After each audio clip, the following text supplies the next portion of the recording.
გიორგი მე-11 ქართველი მეფე, რომელიც ერთდროულად იყო შაჰის სარდალი და საქართველოს თავისუფლების იმედი. კაცი, რომელმაც ავღანეთის უდაბნოში საკუთარი სისხლით დაწერა გმირობის და ღალატის ეპოპეა. როგორ იქცა მისი გამარჯვება ტრაგედიად და რატომ აღიარეს თვით ავღანელებმაც ჩვენ დიაცები ვართ ქართველებთან შედარებითო. ეს არის ისტორია მეფის, რომელიც შაჰს ემსახურებოდა, მაგრამ გულით მაინც საქართველოს ეკუთვნოდა. გიორგი მე-11 ქართველი, რომელმაც ავღანელი ერის შიშითა და პატივისცემითა ალაპარაკა. როგორ მოკლეს იგი ღალატით და როგორ დარჩა მისი სახელი გმირობის სიმბოლოდ. ეს არის ამბავი, რომელიც აუცილებლად უნდა მოისმინო.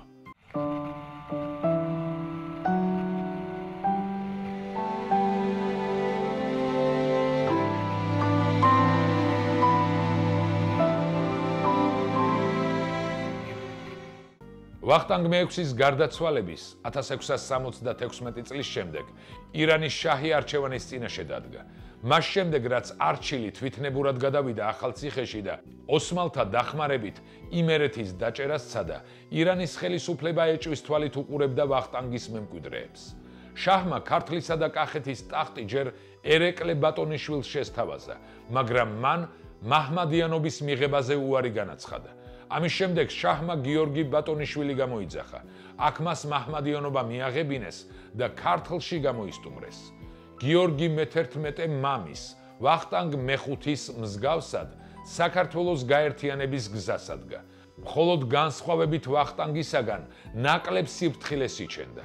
გიორგი მეფის ირგვლივ შემოკრებილი იყო ქართლის თავადთა ყველაზე პატრიოტული და განათლებული დასი, რომელიც აფართოვებდა პოლიტიკური მომხრეების ქსელს მთელი საქართველოს მასშტაბით. გიორგის ძლიერი მომხრეები ჰყავდა იმერეთის და კახეთის თავადებს შორისაც.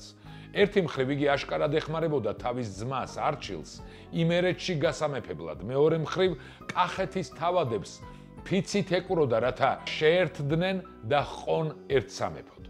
გიორგი მფარველობდა კათოლიკე მისიონერებსაც. მათი დახმარებით ევროპის სახელმწიფოებთან კავშირის დამყარებას იმედოვნებდა. თამარაშვილის ცნობით გიორგის ფარულად კათოლიკობაც მიუღია. 1688 წლისათვის გიორგის მზად ჰქონდა მოქმედების გეგმა. იმერეთში არჩილის გასამეფებლად ნიადაგი უკვე შემზადებული ჰქონდა. ამიტომ რუსეთში ელჩი გაგზავნა არჩილის ჩამოსაყვანად. კახეთში ყიზილბაში ხანის წინააღმდეგ აჯანყება იყო დაგეგმილი. შემდგომი ნაბიჯი უნდა ყოფილიყო ქართველებისა და კახელების ერთობლივის შეჭრა განჯა-ყარაბაღში. ეს გეგმა საბარათიანოს სარდალმა თამაზ ყაფლანიშვილმა მეფის ბიძამ შაჰს შეატყობინა. შაჰმა სასწრაფო ზომები მიიღო. გიორგის მეფობა ჩამოართვა და ნაზარალი ხანად მონათლული ერეკლე ბატონიშვილი ყიზილბაშთა ჯარით ქართლში გამოისტუმრა. გიორგი მეფე ამჯერად ბრძოლას მოერიდა. დასავლეთ საქართველოში გადავიდა და თავის მეკავშირე პაპუნა რაჭის ერისთავთან დადგა. ენერგიული და შემტევი ბუნების მეფე აქ უქმად არ ყოფილა. მას გამუდმებული კავშირი ჰქონდა ქართლ-კახეთის თავადებთან და მათთან ერთად მომავალ საბრძოლო გეგმებს აწყობდა, თუმცა მდგომარეობა ბევრად უფრო რთული იყო. 1691 წელს გიორგი მეფე ქართლში გადმოვიდა. მის მხარეზე კვლავ ბევრი თავადი აღმოჩნდა, მაგრამ ბრძოლა ნაზარალი ხანის მომხრეებთან მაინც ხანგრძლივი და მომქანცველი აღმოჩნდა. გიორგი 4 წლის მანძილზე იბრძოდა ტახტის დასაბრუნებლად. ამ დროის განმავლობაში იგი ისევე გასცემდა სიგელებს და ბრძანებებს, როგორც თბილისში მჯდომი ნაზარალი ხანი. ქართლში ფაქტობრივად ორ ხელისუფლებიანობა იყო. ქართლის მოსახლეობა მუდმივ შფოთსა და არეულობაში ცხოვრობდა. გლეხობა იყრებოდა. კახეთში უმეტესად ქიზიხში გარბოდა. 4 წლის თავზე 1695 წელს ბრძოლის ბედი ნაზარალი ხანის მხარეზე გადაიხარა. ირანის ხელისუფლებამ ნაზარალი ხანის დასახმარებლად განჯის ჯარი გამოგზავნა. გიორგი მეფე რაჭაში უკუდგა. 1696 წელს გიორგი მეფე თავის მომხრეებისავე რჩევით ირანში წავიდა და შაჰ ჰუსეინს მორჩილება გამოუცხადა. საინტერესოა, რომ შაჰ-აბას პირველმა დაარსა ეგრეთ წოდებული დაქირავებული სპეცდანიშნულების არმია, რომელიც აუცილებლად სპარსეთის იმპერიის ეროვნული უმცირესობებისაგან შედგებოდა და ძირითადად ქართველებისაგან. ასეთ არმიას ხელმძღვანელობდა ყოველთვის ქართველი ვასალი, ან ქართული ტახტის მემკვიდრე, ბატონიშვილი და მისი წოდება ყულარ აღასი იყო.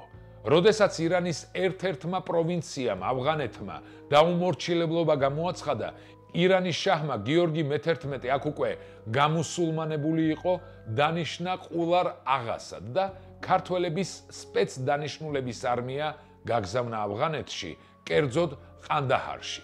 შაჰ აბასის არმიაში ქართველების ძალისა და ბრძოლის უნარიანობის მრავალი აღწერილობა გვხვდება. აქედან საყურადღებოა ერთ-ერთი პიეტრო დე ლა ვალე, რომელიც ამბობდა, სპარსული არმიის სიძლიერე ქართველებია, რომლებიც ამ არმიის უდიდეს და უძლიერეს ნაწილს წარმოადგენენ.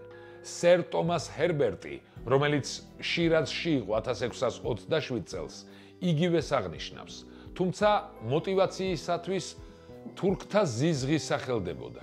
სხვადასხვა დროისთვის ქართველთა რაოდენობა ირანის არმიაში 8-დან 40,000-მდე მერყეობდა.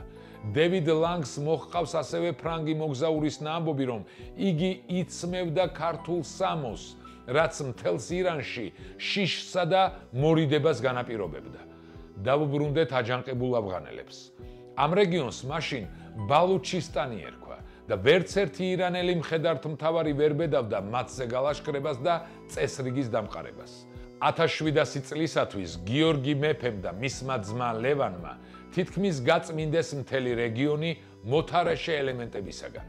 ამ გამარჯვებების საზღაურად შაჰმა ლევანი ირანის მთავარ მოსამართლედ დანიშნა, ხოლო მისი ძე ქაიხოსრო ისპაჰანის პრეფექტად. მიუხედავად ამისა, სიტუაცია თავად ყანდაჰარში გაუარესდა. აჯანყებულებმა ძალაუფლება ხელში ჩაიგდეს და ირანელი მმართველი გუბერნატორი ციტადელში გახლდათ გამოკეტილი. ერთადერთი ხსნა იყო გიორგის გაგზავნა ამ რეგიონში და ირანელი მმართველების გამოხსნა. იმისათვის, რომ გიორგის გადაეწყვიტა და დათანხმებულიყო ამ მისიაზე, მას სპარსეთის არმიის ხელმძღვანელობა უბოძეს და საქართველოს ტახტზეც აღადგინეს, ანუ გურჯისტანის ვალად დაამტკიცეს. საქართველოს საქმეთა მართვისთვის მისი ძმისშვილი ვახტანგი, შემდეგში ვახტანგ მე-6 დაინიშნა და გიორგი კი 4000 ქართველით გაუდგა ავღანეთის გზას. როგორც დევიდ ლენგი აღნიშნავს, საფრანგეთის საგარეო საქმეთა სამინისტროს არქივში ინახება აღწერილობა ამ შეუბრალებელი ექსპედიციისა. აღწერილობის ავტორია საფრანგეთის საელჩოში მომუშავე, საქართველოში მცხოვრები სომეხი კათოლიკი იოსებ აბისალამიანი. ეს კაცი ისპაჰანში საფრანგეთის კონსულის მდივანი ყოფილა. იგი აღწერს, რომ გიორგის დაევალა ყირმანის პროვინციის დამორჩილება და ახალ გამოცხადებული ადგილობრივი მთავრობის გაუქმება. გიორგი ხელმძღვანელობდა 20,000 სპარსთა და 4,000 ქართველთა გაერთიანებულ ლაშქარს. შენი და შენი შვილის პიროვნული განვითარებისთვის. ფასკუნჯი გურამ მეგრელიშვილის წერის საავტორო სკოლა. რა არის ფასკუნჯი? მული აღწერაში. როგორც კი ავღანელებმა შეიტყვეს, რომ გიორგი ედგა ამ ჯარს სათავეში, წინააღმდეგობის გაწევაც კი ვერ გაბედეს და ყანდაჰარის კარი გაუღეს გიორგის. მან სასტიკად დასაჯა აჯანყების მოთავეები. აღადგინა სპარსული მმართველობა და მხოლოდ მსუბუქი არმია 4000 ქართველი დატოვა ყანდაჰარში. დანარჩენი ჯარი კი გაათავისუფლა. რაც შეეხება მირ ვეის აჯანყებულთა ლიდერს, გიორგი მისი ისპაჰანში ბორკილებ დადებული გაგზავნა იკმარა და შაჰს წერილობით ურჩევდა მის სიკვდილით დასჯას. სპარსეთში ჩასულმა მირ ვეისმა იმდენს მიაღწია, რომ შაჰის თვალში გიორგის მიაყენა ჩრდილი და თვითონ კი სასიკვდილო განაჩენს გადაურჩა. იგი უკან ყანდაჰარში დააბრუნეს და შერიგების ფიცის დადებით ქართველთა არსებული ხელისუფლება აღიარა. გაიმართა დამეგობრების ნადიმი ქალაქის სიახლოვეს, სადაც ქართველებს არნახული პატივისცემა და სუფრა ელოდათ. სუფრის მიმდინარეობისას თითო ქართველ სტუმარს თითო ავღანელი ემსახურებოდა და დანიშნულ დროს ჩუმ ნიშანზე მოსამსახურე ავღანელებმა ზოგმა ხმალი, ზოგმა ხანჯალი, ზოგმა წკეტი და სხვა იარაღი იშიშულა. ქართველთაგან ცოტა გადაურჩა ამ უეცარ თავდასხმას და გიორგიც მათ შორის იყო. ამ ნიშანზევე გარედან ავღანელების დიდი რაოდენობა შემოვარდა და გადარჩენილების ამოხოცვას მიჰყვეს ხელი. იგივე აბისალამიანი აღნიშნავს, რომ გიორგის უსაზღრო სიმამაცემ და მოხერხებულობამ 50 ავღანელი მაინც შეიწირა, სანამ ის თავად გამოასალმეს სიცოცხლესო. გიორგიზე თავდამსხმელ ავღანელების ჯგუფს თვითონ მირვეისი ხელმძღვანელობდა და გიორგიც ამ ჯგუფის მიერ ხიშტების მრავალჯერადი ჩაცემით გამოესალმა სიცოცხლეს. ავღანელებმა ადვილად დაიპყრეს ისევ რეგიონი და მირვეისი ეროვნულ გმირად გამოცხადდა. ამასობაში მირვეისმა თითქმის მთლიანად დაიმორჩილა ავღანეთი. ირანის შაჰს კი ცინიკური წერილიც მისწერა, თუ როგორი ორგული ქვეშევრდომი ჰყავდა გურჯინ ხანის, ანუ გიორგის სახით. თან მისი მკერდი და ნამოგლეჯილი ჯვარცმა და ფსალმუნი გაუგზავნა. გიორგი მე-11-ის სიკვდილის შემდეგ გაირკვა, რომ მეფემ მაჰმადიანობა ირანის შაჰის თვალის ასახვევად მიიღო. მიუხედავად ამისა, შაჰმა მაინც გაგზავნა 30,000 დამსჯელი ჯარი მეფის ძმის ქაიხოსროს მეთაურობით და 1000 ქართველის წინამბრძოლობით. მირვეისით შეეგება მტერს 15,000-იანი ლაშქრით. პირველი ბრძოლა მოხდა გირშიკთან, სადაც გაერთიანებულმა ქართულ-ირანულმა ჯარმა სასტიკად დაამარცხა ავღანთა მხედრობა. როგორც სეხნია ჩხეიძე გადმოგცემს, სულ გამხეცდნენ ქართველნი. დახოცილებს ტყავები დააძვრეს და ბეჟან რატიშვილის ხელით ირანის შაჰს გაუგზავნეს უცხო ფეშქაშადო. მირვეისი უკუიქცა. ყანდაგართან გამაგრდა და ლაშქრის შეყრას შეუდგა, ხოლო ქაიხოსრო გირშიკში დაბანაკდა. გადამწყვეტი ბრძოლა მოხდა ყანდაართან ახლოს მდებარე არგანდადის პირას. შუა ბრძოლაში ირანელები გატყდნენ და უკუიქცნენ, ხოლო 1000-ოდე ქართველი ქაიხოსროს მეთაურობით ბრძოლას განაგრძობდა 20,000 ავღანის წინააღმდეგ. ბრძოლა გათავდა ავღანთა გამარჯვებით და ქართველთა სამაგალითო გმირობის აპოთეოზით. თვითონ ქაიხოსრომ ბრძოლაში თავი შეაკლა.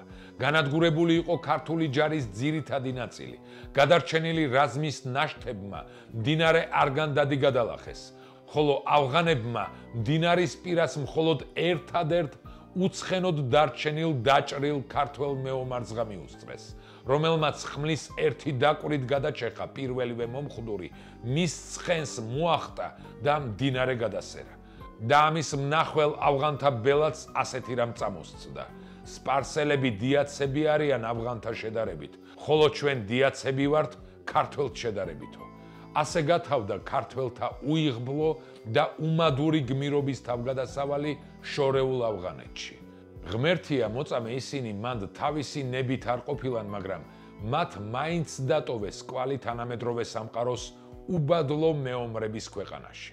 ავღანეთში ქართველებმა ორი თვისება გამოამჟღავნეს: საარაკო მამაცობა, 4000 კაცი თავზარს სცემდა პეშტუნთა და ბელუჩთა მრავალრიცხოვან მეომარ ტომებს და სისასტიკე. შაჰი ხშირად ქართველთა რაზმებს ირანული ლაშქრის უკან ჩააყენებდა ხოლმე. ირანელ მეომრებს ზურგის უფრო ეშინოდათ და ბრძოლის ველიდან გამოქცევას მოწინააღმდეგესთან შეჯახებაში სიკვდილს ამჯობინებდნენ. თუ გაიმარჯვებდნენ, სახელსაცხომ დაიგდებდნენ. მაგალითად, ალავერდი ხან უნდილაძემ ყიზილბაშური ტომები ისი ამოჟლიტა, რომ როდესაც შაჰმა უსაყვედურა გადააჭარბეო, ასე გაიმართლა თავი, შენს ბრძანებას ვასრულებდიო. ხო, ოღონდ ნამეტანის სიხალისითო, გესლიანად ჩაიბურტყუნა შაჰაბას პირველმა. დაგვიწერეთ კომენტარებში თქვენი აზრი გიორგი მე-11-ესთან დაკავშირებით. გამოიწერეთ კარდუს გვერდი, მოიწონეთ ეს ვიდეო და გაუზიარეთ რაც შეიძლება ბევრს, რათა ყველამ გაიგოს ამბები საქართველოსზე.